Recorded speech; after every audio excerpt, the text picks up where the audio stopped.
Monaco en finale, c'est avec ce slogan que le fabuleux public lensois a accueilli les joueurs d'Arsène Wenger. Les Monégasques sont enfin devenus des stars, mais danger tout de même pour une équipe qui dispute à l'OM le titre de champion de France. Personne ne nous parle du championnat, personne ne nous parle de la Coupe de France, tout le monde ne nous parle que de la Coupe d'Europe, parce qu'on sent qu'il y a vraiment depuis le temps que les Français courent après cette Coupe d'Europe et ne l'ont jamais gagnée. Tout le monde, je pense, est derrière l'équipe qui est encore qualifiée. Et à quelques jours de la demi-finale, la rencontre de Lens a permis à Wenger d'associer Thuram Mendy en défense centrale, Petit étant suspendu pour jouer contre Feyenoord. Mise au point utile, surtout face à une équipe aussi remuante que celle d'Arnaud Dos Santos. Maufroy 1-2 avec François, arrêt de Hugues en 2 temps.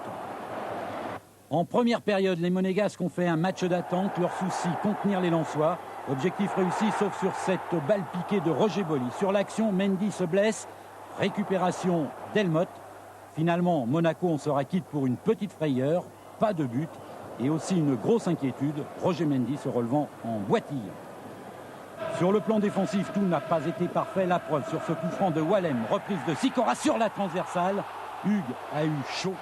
Le remplaçant d'Ettori a fait un sans faute dans ce match, mais mercredi, il reprendra sa place sur le banc des remplaçants. À l'arrivée, Lens a eu 4 occasions nettes. La dernière pour Zéré qui croise trop son tir. 4 occasions pour Arsène Wenger, c'est trop. Il considère que sa défense s'est un petit peu laissée aller.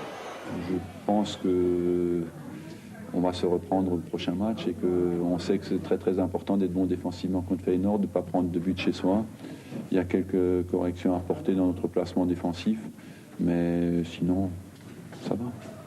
Confiant Arsène, surtout qu'il n'y a rien de mieux qu'une victoire pour préparer un match de Coupe d'Europe. Et cette victoire, les Monégasques l'ont obtenue sur leur première occasion à la 64e minute. Centre de Rui Barros, tête de Passy, Djorkaeff se jette, 1-0, ce sera le résultat final. Monaco est toujours en course pour le titre de champion, bon pour le moral, également bon, les attaquants ne font plus de complexe, ils savent qu'une occasion peut parfois suffire pour se qualifier. On a un peu progressé au niveau du réalisme, au niveau de la discipline collective, mais il faudra peut-être savoir monter un peu plus le rythme mercredi prochain pour mettre l'équipe de Feyenoord en danger. Alors le fait que les Français réussissent pas très bien en finale de Coupe d'Europe et en Coupe d'Europe d'une manière générale, ça vous travaille un petit peu? Maintenant, on a quand même changé d'esprit, puisque la preuve, on se met même à battre des Italiens, c'est qu'on a changé à ce niveau-là. Donc il n'y a pas de fatalité de l'échec? Je pense pas.